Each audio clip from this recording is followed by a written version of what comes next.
Bismillahirrahmanirrahim. Assalamu alaikum students. I hope you all are good. Today we are going to continue our lecture biology chapter number 3.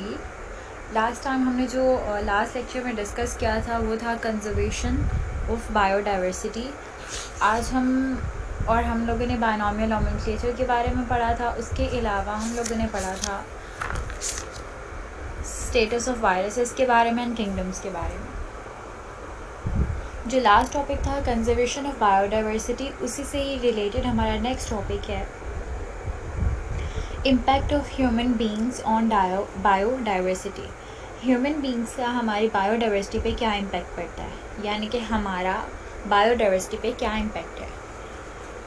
Number 1 point, by 10,000 years ago there were about 5 million people on earth. अगर आप 10,000 साल पहले की बात करें तब जो है वो 5 मिलियन लोग जो थे सिर्फ वो अर्थ पे रहते थे, सिर्फ 5 मिलियन. ठीक है. With the advancement in the agriculture and industry human population begin to grow rapidly. जिस तरह चीज़ों की एडवांसमेंट होती रहती है उसी तरह हमारी पॉपुलेशन लेवल इंक्रीज़ करता है, लोग इंक्रीज़ करते हैं, उनके जिस तरह उनके सोर्सेज बढ़ते रहते हैं, हम उनका एग्रीकल्चर, उनकी हर चीज़ को जो है वो इंक्रीज़ करते रहते हैं, इसी तरह पॉपुलेशन भी इंक्रीज़ होती रहती है. ऐसा नहीं है कि हमारी जो है वो एग्रीकल्चर जो है वो ग्रो कर रही है, हमारा पॉपुलेशन इंडस्ट्री ग्रो कर रही है लेकिन पॉपुलेशन वहीं की वहीं स्टॉप है. ऐसा कुछ नहीं है. जितने ज़्यादा सोर्सेज आते जाते हैं उतनी पॉपुलेशन लेवल हमारा बढ़ता जाता है. ठीक है. उसी तरह जो है वो वर्ल्ड ग्रो करता है. जितने ज़्यादा लोग उतनी ज़्यादा चीज़ें, उतनी ज़्यादा न्यू आइडियाज़, उतना ज़्यादा modern world. To improve the living condition 600 million humans we are imposing serious threats to survival of biodiversity. लेकिन अगर हम इस चीज़ की बात करें कि सोर्सेज ज़्यादा हो रहे हैं, एग्रीकल्चर ज़्यादा हो रही है, इंडस्ट्री ज़्यादा हो रही है due to the overpopulation, तो that's not a good thing. Overpopulation always bad in any type of sense. Population, it's a good thing, but overpopulated area, it's never be a good thing.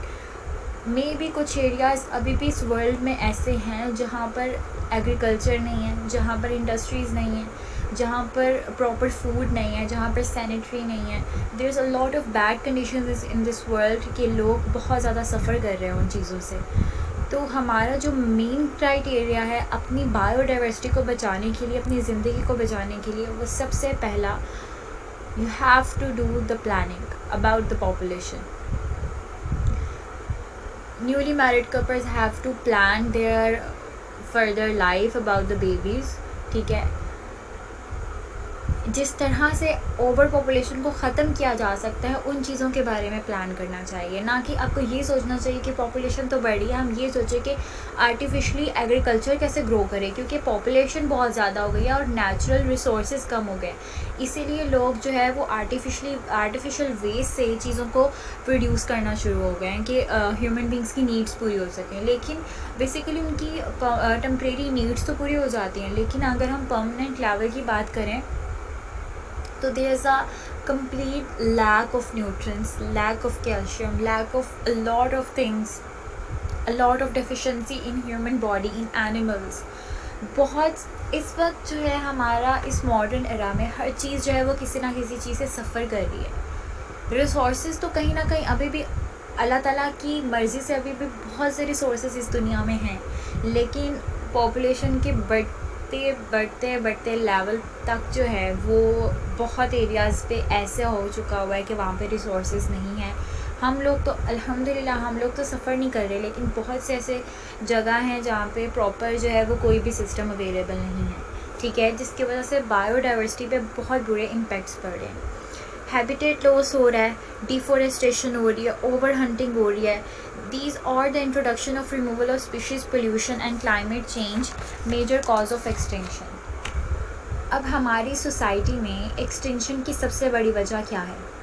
Extinction की सबसे बड़ी वजह है over hunting हो रही है. Over hunting किस तरह हो रही है? प्लांट्स की ओवर हंटिंग हो रही है, एनिमल्स की ओवर हंटिंग हो रही है. जिस तरह हमारे पास ओवर हंटिंग होती जा रही है, रिसोर्सेज कम होते जा रहे हैं, प्लांट्स जो हैं they are dying day by day. और दूसरी चीज़ क्या है? डिफॉरेस्टेशन. प्लांट्स ख़त्म हो रहे हैं इस दुनिया से. प्लांट्स को काट के उनका जो है वो they use in the different type of things, they use in the furniture, they use in the other type of stuff which are not good. हमें हमारे वर्ल्ड को हम बेसिकली हमारा जो इंटरनल सिस्टम ह्यूमन बींग्स का, animals का, they need plants, ठीक है, दे नीड प्लांट्स कि जितनी पोल्यूशन आती है अब प्लांट्स जो है वो उसको कंज्यूम कर लेते हैं और इस तरह हम बच जाते हैं, ठीक है। गाड़ियाँ चल रही हैं, ट्रीज़ नहीं हैं, लोग सफ़र कर रहे हैं, पोल्यूशन से लोगों का बुरा हाल हो रहा है। तो दीज टाइप ऑफ थिंग्स हमारी बायोडाइवर्सिटी को तबाह कर दिया इन्होंने। हैबिटेट लॉस, खाना कम पड़ गया, पॉपुलेशन इतनी ज़्यादा हो गई है कि खाना कम पड़ गया है। लोग जो है वो बहुत से ऐसी एरियाज़ हैं जहाँ पर प्रेग्नेंट वुमेंस हैं और वो इस चीज़ से इतना ज़्यादा सफ़र कर रही हैं जिसकी वजह से जो न्यू बॉर्न्स हैं उनके अंदर बहुत ज़्यादा चीज़ों की डेफिशिएंसी आ रही है। किसी की बॉन्स वीक हैं, कोई जो पैदा होते ही बच्चे को हार्ट का मसला है, किसी की कोई चल नहीं सकता, कोई बात नहीं कर सकता। ये सब चीज़ें डेफिशिएंसी की वजह से आती हैं कि मदर को प्रॉपर फूड नहीं प्रोवाइड किया गया, ठीक है। यहाँ जब न्यू बॉर्न इस दुनिया में आया तब उसको जो चीज़ें उस वक्त चाहिए थी, अगर वो वीक था तो उसको वो प्रोवाइड नहीं किया जा सका। हॉस्पिटल्स की कमी है, बहुत सी, अगर आप इंडस्ट्री लेवल की बात करें तो बहुत सी ऐसी चीज़ें हैं जो कि बहुत सारी जगह पे बहुत कम है। पॉपुलेशन तो ज़्यादा हो रही है लेकिन ये चीज़ों में कमी भी आ रही है, कहीं ना कहीं ये ज़्यादा भी हो रही है लेकिन बहुत एरियाज़ में कमी भी हो रही है, ठीक है।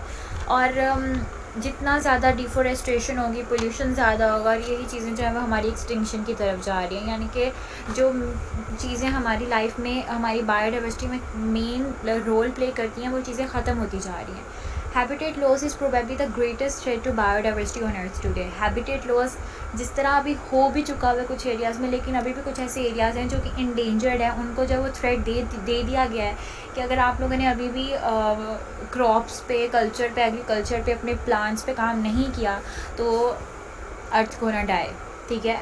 उनके लिए बहुत ज़्यादा उस एरिया में रहने वाले लोगों को बहुत ज़्यादा चीज़ों से सफ़र करना पड़ेगा। Eucalyptus plants were imported from Australia and introduced in the Pakistan. These plants consume more water table. अब ऐसा है कि कुछ कंट्रीज़ हैं जिनमें जो है वो रिसोर्सेज ज़्यादा है as compare to the other country, ठीक है। अब क्या होगा कि जो डेवलप्ड कंट्री हैं वो अपने रिसोर्सेज जो हैं वो किसी अनडेवलप्ड कंट्री में को भेजेंगे ताकि जो है उनको भी इस चीज़ से फ़ायदा हो सके। तो इसी तरह ऑस्ट्रेलिया का जो यूकलिप्टस प्लांट्स था उन्होंने पाकिस्तान में भेजा, उसने क्या किया कि मोर जो है वाटर टेबल को कंज्यूम किया यहाँ पे, ठीक है।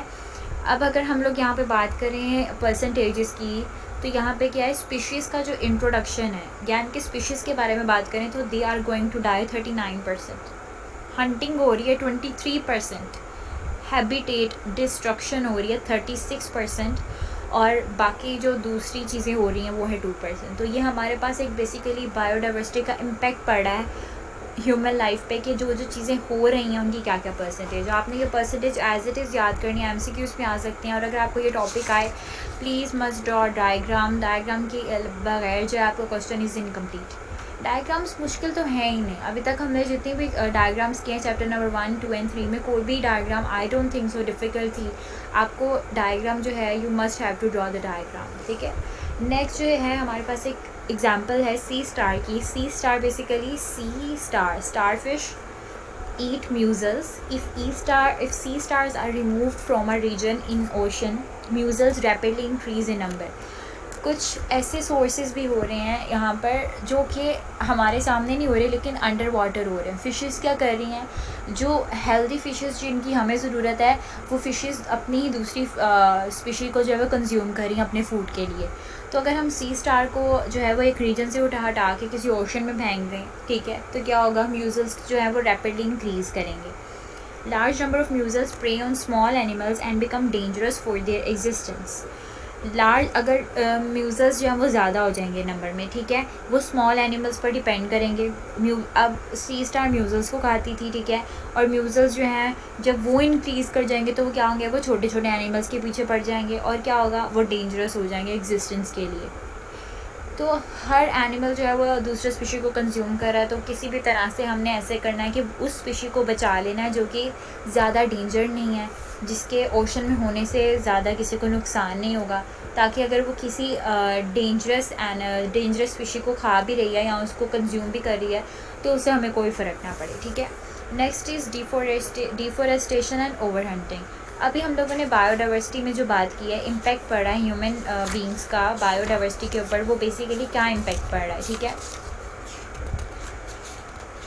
Deforestation means cutting down of trees for the conversion of a forest to a non forest land.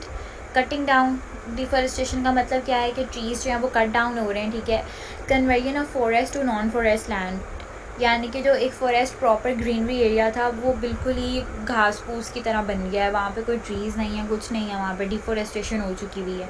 The destruction of significant areas of the forest has resulted in a degraded environment, यानी कि environment इतना degrade हो चुका हुआ है, वहाँ पे pollution इतनी है, एनिमल सफ़र कर रहे हैं, ह्यूमन बींग सफ़र कर रहे हैं, कोई प्लांट्स नहीं है, कुछ नहीं है। तो जो थोड़े बहुत पहले भी प्लांट्स थे वो भी जो है वो बिल्कुल मुरझा गए हुए हैं। तो उस एरिया को, जो बहुत पहले एक फॉरेस्ट एरिया था, एक ब्यूटीफुल एरिया था, जहाँ की एक इन्वायरमेंट बहुत अच्छा था, वो डिफॉरेस्टेशन की वजह से सब ख़त्म हो गया। Causes and effects of deforestation, sometimes there is a slow forest degradation and sometimes sudden and catastrophic clear cutting for the urban development।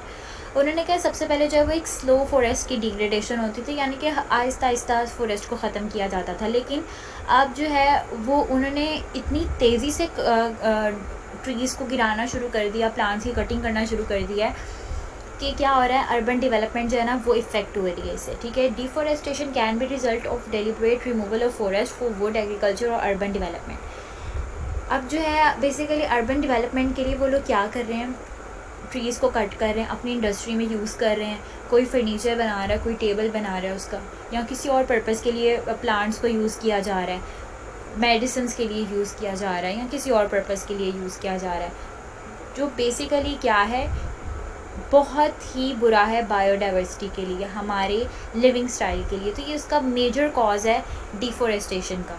Deforestation affects the amount of water in soil and moisture in atmosphere. Deforestation की वजह से soil के जैसे हम लोग जब seed लेकर उसके ऊपर पानी डालते हैं ताकि प्लांट ग्रो करे, अब सॉइल को भी वाटर नहीं मिल रहा क्योंकि हम प्लांट से ग्रो नहीं कर रहे, तो डेफिशिएंसी हो गई है, सॉइल को भी वाटर नहीं मिल रहा, और एटमॉस्फेयर में जो मॉइस्चर आता था अब वो भी ख़त्म हो चुका है डिफॉरेस्टेशन की वजह से।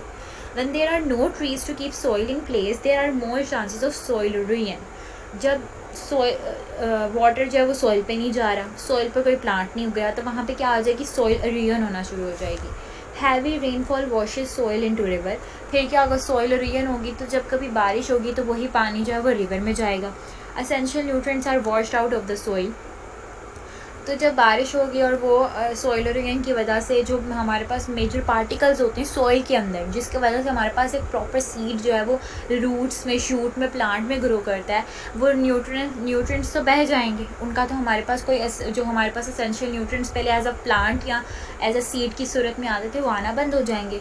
Reverse become choked up with mud and silt. Nutrients जो है वो वहीं पर रह जाएंगे जो हमें ज़रूरत है जिसकी, और रिवर्स के अंदर जो है वो मड और सिल्ट चली जाएगी, ठीक है, जिसकी वजह से क्या होगा, जहाँ से पानी को निकालने का रास्ता होगा या आने का रास्ता होगा वो बंद होना शुरू हो जाएगा। जब बंद होना शुरू हो जाएगा तो वहाँ पे फ्लड आने का खतरा है, ठीक है। Silted water get stored in the dams and it reduces their water storage capacity. अगर आप उस पानी को स्टोर भी करें ताकि वो रिवर्स को बंद ना करे और फ्लड ना हो, तो उस पानी को भी स्टोर करने का कोई फ़ायदा नहीं है क्योंकि उसके अंदर कोई एसेंशियल्स न्यूट्रिएंट्स नहीं है। आप उसको डैम्स के अंदर स्टोर तो कर रहे हो लेकिन बेसिकली वाटर की स्टोरेज करने का वहाँ पे भी कोई फ़ायदा नहीं है, ठीक है। रिडक्शन हो रही है हर चीज़ की वहाँ पे। Forest supports biodiversity, they extract CO2 and pollutants from the air. मैंने अभी आपको प्लांट्स की बात करके बताया था कि प्लांट जब हमारे एटमॉस्फेयर में पोल्यूशन होता है तो प्लांट्स क्या करते हैं, उस पोल्यूशन को कंज्यूम कर लेते हैं। हम लोगों का जो ब्रीथ इन ब्रीथ आउट का फिनोमेना है, ऑक्सीजन को अंदर लेके जाना, कार्बन डाइऑक्साइड को बाहर निकालना, ये सारा फिनोमेना क्या होगा, डिफॉरेस्टेशन की वजह से बहुत ज़्यादा हर्ट होगा, ठीक है। फॉरेस्ट क्या होंगे, जो फॉरेस्ट बेसिकली हम फॉरेस्ट क्यों लगाते हैं, ताकि हमारी बायोडाइवर्सिटी पे अच्छा इम्पैक्ट पड़े। वो क्या करें, एक्सट्रैक्ट करें CO2 को, प्लूटेंट्स जो थे एयर के अंदर वो सारे CO2 जब वो खुद कंज्यूम कर लेगा और हमारे पास एक फ्रेश एयर आएगी। और इसी तरह अगर हम लोग क्या करेंगे कि अगर डिफॉरेस्टेशन स्टार्ट कर देंगे तो हमारे पास फॉरेस्ट नहीं होंगे और हमारा लिविंग स्टाइल बहुत ज़्यादा बुरे तरीके से हर्ट करेगा। Contributing to biosphere stability, overhunting. Next is overhunting. Overhunting has been a significant cause of extinction of hundreds of species and the endangerment of many more such as whales, ibex, urial, markhor, the national animal of Pakistan। Over hunting में बता रहे हैं कि बहुत से 100 of species हैं जो कि इंडेंजर्ड जो है वो उस पर थ्रेट पर आ गए हुए हैं, क्योंकि उनको ओवर हंटिंग करके उनकी जो है उनकी स्किन को यूज़ किया जा रहा है, उनके दांत को, उनके सींग को डिफरेंट पर्पसेस के लिए म्यूज़ियम में रखा जा रहा है। तो उन एनिमल्स को जो है वो जितना ज़्यादा उसकी ओवर हंटिंग करें उसकी स्पीशीज़ ख़त्म होने के चांसेस हैं, जिसमें हमारे पास वेल्स, आइबेक्स, यूरियल, मार्खोर है। Markhor basically national animal of Pakistan है, तो ये भी उसको जो है वो ओवर हंटिंग उसकी स्टार्ट की हुई है उन्होंने, जिसकी वजह से क्या हो रहा है कि उसकी स्पीशीज़ एक दिन ख़त्म हो जाएंगे। Commercial hunting both legal illegal is the principal threat. अगर बहुत सी जगह पे है जहाँ पे वो लोग कहते हैं हम लीगली कर रहे हैं, हम लोगों ने गवर्नमेंट से परमिशन ली हुई है, हम लोग जो है वो हंटिंग कर सकते हैं, नो डाउट आप हंटिंग कर सकते हो, लेकिन वो एनिमल्स जिनकी स्पीशीज़ जो है पहले ही इंडेंजरमेंट पे हैं, आप उनकी स्पीशीज़ को यूज़ करके या ओवर हंटिंग करके उनकी स्पीशीज़ को you are just losing the species. अगर वो एक स्पीशी जो है वो ओवर हंटिंग करने के बार जो है वो ख़त्म हो जाएगी तो उसका कोई फ़ायदा नहीं हमारे पास। Steps for conservation of biodiversity has become a global concern. Biodiversity की जो कंजर्वेशन है वो क्या है, उसका एक ग्लोबल कंसर्न है। Biologist urge the national policy makers to state a set of rules necessary to protect a species. They demand that laws should define species which are threatened by extinction and must be protected. अब conservation के लिए steps उठाए गए, government ने steps उठाए, biologist ने steps उठाए, उन्होंने कहा कि हम लोगों को एक नेशनल पॉलिसी बनानी पड़ेगी जिसमें जो है वो हम अपने बायोडाइवर्सिटी लेवल को जो है वो कंजर्व कर सकें या उसका ख्याल रख सकें, उसको प्रोटेक्ट कर सकें, जो हमारी स्पीशीज़ है उनको प्रोटेक्ट कर सकें, एनिमल्स को प्रोटेक्ट कर सकें कि वो एक्सटिंक्शन की तरफ ना आ जाएँ। Through rich in the biodiversity Pakistan today faces severe threat to its animal and plant species. अगर हम लोग थ्रेट्स की बात करें तो सबसे ज़्यादा इस वक्त थ्रेट जो है वो पाकिस्तान के पास है, या आप ये कहने कि पाकिस्तान बहुत ज़्यादा थ्रेट को फेस कर रहा है, जिसमें हमारे पास एनिमल्स की एक्सटिंक्शन है और प्लांट्स की एक्सटिंक्शन है, क्योंकि यहाँ पर लोग जो है वो ओवर हंटिंग कर रहे हैं और उन चीज़ों से जो है वो अपने सिर्फ एग्रीकल्चर और इंडस्ट्री को बढ़ा रहे हैं और प्लांट्स से जो है वो दरख्त काट के अपना फर्नीचर, टेबल और ये सब चीज़ें बना रहे हैं, जो कि बिल्कुल गलत बात है। प्लांट्स नहीं होंगे तो हमारी हेल्थ जो है वो बहुत बुरी तरह से इफ़ेक्ट होगी। इसीलिए आप देख रहे हैं कि जितना एग्रीकल्चर इंडस्ट्रीज़ डेवलपमेंट हो रही हैं उतनी ज़्यादा पेशेंट्स जो हैं वो हॉस्पिटल्स में जा रहे हैं, क्योंकि जो चीज़ें उनके लिए नेसेसरी थी वो तो कट होके उनके एग्रीकल्चर चीज़ों में जा रही है। The great concern is a loss of habitats. Low literacy rate is also a reason for failure of conservation measures taken so far. यानी कि जिस तरह अभी मैंने आपसे बात की थी कि पॉपुलेशन की, जिसमें हमारे लिए फ्यूचर प्लानिंग बहुत ज़रूरी है, ओवर पॉपुलेशन नहीं होनी चाहिए, जो कि बहुत सी कंट्रीज़ में जो है वो इस पर काम होता है, and they work on it and they even considered it as a work. इसी तरह लो लिटरेसी रेट, यानी कि जो लोग अनपढ़ हैं, जिन इन चीज़ों की समझ नहीं है, वो दरख्त काट रहे हैं, उनको कोई मकसद नहीं है, उनको बस पता है कि हमने काम करना है, लेकिन उनको नहीं पता कि ये कितनी एसेंशियल चीज़ें थी जो उन्होंने काट दी हैं। तो इसलिए जो है वो लो लिटरेसी रेट भी जो है हमारे पास कंजर्वेशन में इफ़ेक्ट करता है। अगर हम लोग इलिटरेसी को ख़त्म करेंगे तो कहीं ना कहीं हमारे पास ये भी एक बहुत बड़ा स्टेप होगा। The international union for the conservation of national and natural resources, हमारे पास जो आप international union of conservation of natural resources, उसको IUCN भी कहते हैं, ठीक है। Work in close coordination with Pakistan ministries. IUNC ने जो है वो पाकिस्तान मिनिस्ट्री के साथ काम किया, जिसमें हमारे पास फॉलोइंग एग्जांपल्स हैं। नेशनल कंजर्वेशन ऑफ एनर्जी पे काम किया उन्होंने, UN कन्वेंशन पे काम किया, कंजर्वेशन ऑफ माइग्रेटरी बर्ड पे, हिमालय जंगल प्रोजेक्ट पे कंजर्वेशन पे, नॉर्दर्न एरिया कंजर्वेशन पे, कंजर्वेशन ऑफ चिल्तान मार्खोर पे, बैन ऑन गेम्स पे। यानी कि उन्होंने इन सारे टॉपिक्स के बारे में जो है वो डिस्कशन की कि माइग्रेटरी बर्ड्स हैं, यानी कि बहुत से ऐसे बर्ड्स हैं जो कि दूसरी कंट्री से हमारी कंट्री में माइग्रेट करके आते हैं, उनकी जो है उनके ऊपर जो है वो एक काम रिसर्च की जाए। वो गेम्स जो कि बिल्कुल अननेसेसरी हैं, जिस पे हमारी यूथ जो है वो बिल्कुल टाइम वेस्ट कर रही है, उनको बैन किया जाए। और हमारे पास जो मार्खोर है जो कि नेशनल एनिमल ऑफ पाकिस्तान है, उस पर काम किया जाए कि ये ऐसा ना हो कि ओवर हंटिंग में उसकी जो स्पीशी है वो एक्सटिंक्ट पे चली जाए और हमें बिल्कुल उस चीज़ की खबर ना हो। Next is endangered species in Pakistan. Last जो है हमने एक्सटिंक्ट चीज़ों की बात कर ली, हमारे पास अब इंडेंजर्ड स्पीशीज़ है पाकिस्तान की। हम लोगों ने एक्सटिंक्ट और इंडेंजर्ड स्पीशीज़ के बारे में लास्ट लेक्चर में डिस्कस किया था। इंडेंजर्ड स्पीशीज़ वो हैं जो कि नियर टू एक्सटिंक्ट हैं, यानी कि एक्सटिंक्ट तो होता है ना कि स्पीशी बिल्कुल ख़त्म हो गई है इस दुनिया से, अब वो दोबारा नहीं आ सकती, क्योंकि हम लोगों ने उसकी टेक केयर नहीं की, उसकी प्रोडक्शन नहीं की, या हम लोगों ने उसका ऐसा फूड उसको प्रोवाइड नहीं किया, या उसकी इनफर्टिलिटी में प्रॉब्लम्स आ रही थी, हम लोगों ने किसी चीज़ पे काम नहीं किया जिसकी वजह से वो एक्सटिंक्ट हो गई वो, और हम लोगों ने ओवर हंटिंग की तो वो एक्सटिंक्ट पे चली गई। एंडेंजर्ड में वो स्पीशीज़ आती हैं जिसकी स्पीशीज़ जो हैं अगर टोटल 50 स्पीशीज़ थी उसकी, तो वो डे बाय डे एक एक करके कम हो रही हैं। अब हमारे पास टोटल 25 स्पीशीज़ रह गई हैं। अगर अभी भी हम उसका प्रोटेक्शन लेवल का ख्याल नहीं रखते तो मे बी वो भी एक्सटिंक्ट पर जा सकती हैं। तो इट्स अप टू अस कि हम उसको किस तरह से हैंडल करते हैं। Due to human activities the biodiversity in Pakistan is facing a great loss. Few examples are here. In this dolphins, according to the WWFP, only 600 animals of the species of Indus dolphin are left today in the Indus River. अब WWFP के according सिर्फ 600 animals जो हैं वो इस species के Indus dolphin के 600 Indus dolphin की स्पीशीज़ जो हैं वो सिर्फ रह गई हैं। अगर अभी भी हम लोगों ने इस लेवल पर आकर काम नहीं किया इंडस रिवर में तो जो है they will die. The population of this species declined due to the water pollution, poaching and destruction. Population of this species, जो इंडस डॉल्फिन की स्पीशीज़ है उनका बेसिकली मकसद क्या है या वो डिक्लाइन क्यों कर रही हैं? वाटर पोल्यूशन की वजह से। रिवर्स के अंदर गंद फेंका जा रहा है, सोइल इरोजन हो रही है, जो न्यूट्रिएंट्स वाटर को चाहिए थे वो ख़त्म हो रहे हैं, और फ़िशेस जो हैं जो बेनिफिशियल थी वो उनको काट के खाया जा रहा है। तो इस वजह से क्या हो रहा है, इंडस डॉल्फिन की जो बेसिकली हमारे पास स्पीशीज़ थी वो कम हो रही है, इंडेंजर्ड की तरफ जा रही है। Next is Marco Polo sheeps. Marco Polo sheep are mostly found in the Khunjerab national park और and nearby areas. Marco Polo sheep जो है वो खुंजराब नेशनल पार्क के पास या उसके इर्द गिर्द इलाकों में पाई जाती है, ठीक है। Their numbers have been rapidly decreasing in the last 2 decades and WWFP has started projects for their conservation. जिस तरह इंडस डॉल्फिन थी वो एक्सटिंक्ट की तरफ जा रही थी, इंडेंजर्ड की तरफ जा रही, इसी तरह हमारे पास मार्को पोलो शीप्स हैं जिसकी जो स्पीशीज़ हैं वो रैपिडली डिक्रीज़ हो रही थी। इसलिए WWFP ने जो क्या है, WWFP ने इस पर एक प्रोजेक्ट बनाया है कि हम लोग इस स्पीशी को कंजर्व कर सकें, इसको बचा सकें।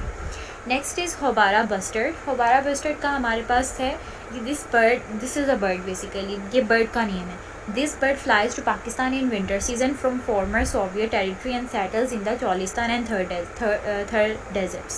ये बर्ड क्या करता है, पाकिस्तान से फ्लाई करता है विंटर सीज़न में, ठीक है, और वहाँ से फिर वहाँ कहाँ चला जाता है, चोलिस्तान और थर डेजर्ट में। अभी हम लोगों ने पीछे बात की थी कि जो IUCN थे उसने जो पाकिस्तान मिनिस्ट्री के साथ कुछ एग्जांपल्स क्रिएट की थी जिस पे हम काम कर सकते हैं। उसमें से एक थी कंजर्वेशन ऑफ माइग्रेटरी बर्ड, कि जिस कंट्री में जो है उस बर्ड की जो है वो ज़्यादा ज़रूरत है उसको वहाँ पे माइग्रेट करवाया जाए, ठीक है।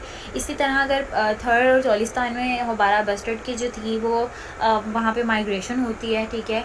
The decline in population is due to hunting by foreigners and the destruction of its habitat. जो वो बर्ड्स हैं, ठीक है, they travel by their own, उनका दिल करता है इसलिए वो माइग्रेट करते हैं। लेकिन क्या हो रहा है, होबारा बस्टर्ड जो है वो रैपिडली जो है वो डिक्रीज़ हो रहा है, क्योंकि जब माइग्रेशन के दौरान जब वो जिन जिन जगहों से वो गुजरती है या में जो हमारे पास हंटर्स हैं वो उनका निशाना बनती हैं बेसिकली। तो इस तरह हमारे पास जो होबारा बस्टर्ड है उसकी भी पॉपुलेशन जो है बहुत ज़्यादा रैपिडली डिक्रीज़ हो रही है और डिस्ट्रक्शन हो रही है हमारे पास हैबिटेट की। जो हमारे पास जो हमें हैबिटेट मिल रहा था उस बर्ड से या थर्ड डेजर्ट को या चोलिस्तान को, वो हैबिटेट में डिस्ट्रक्शन जो है वो बहुत ज़्यादा क्रिएट कर रहे हैं। इंडेंजर्ड स्पीशीज़ में हमने 3 स्पीशीज़ के बारे में पढ़ा, Indus dolphins, Marco Polo sheeps and houbara bustard. और हम लोगों ने पढ़ा है आज conservation and steps for conservation.